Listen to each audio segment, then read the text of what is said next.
Di sisi lain, pemirsa, Majelis Hakim Pengadilan Tipikor pada Pengadilan Negeri Jakarta Pusat memutuskan menolak eksepsi atau nota keberatan yang diajukan mantan Menteri Komunikasi dan Informatika Johnny G. Plate dalam kasus dugaan korupsi penyediaan infrastruktur BTS 4G dan infrastruktur pendukung paket 1, 2, 3, 4, dan 5 Baktikominfo tahun 2020 hingga 2022. Hakim menegaskan kasus dugaan korupsi BTS 4G akan dilanjutkan ke tahap pembuktian.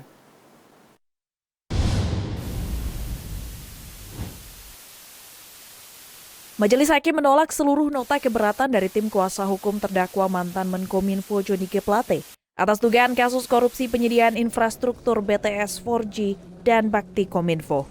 Hakim memerintahkan jaksa penuntut umum untuk melanjutkan kasus yang menjerat Plate dan dua terdakwa lainnya ke tahap pemeriksaan perkara dengan menghadirkan saksi-saksi lainnya pada agenda sidang berikutnya.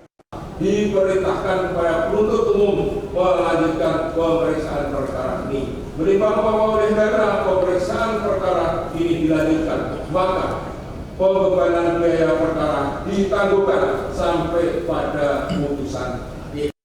Dalam kesempatan yang sama usai sidang, kuasa hukum Johnny G. Plate Ahmad Kholidin menyatakan menerima putusan hakim dan selanjutnya akan menghadirkan saksi yang dapat meringankan kliennya. Hukum akan melihat kepentingan urgen atau tidaknya, tapi yang jelas dalam proses pemeriksaan saksi-saksi kami akan melakukan bantahan terhadap saksi-saksi yang telah diajukan oleh JPU dan nanti juga ada saksi-saksi yang kami ajukan.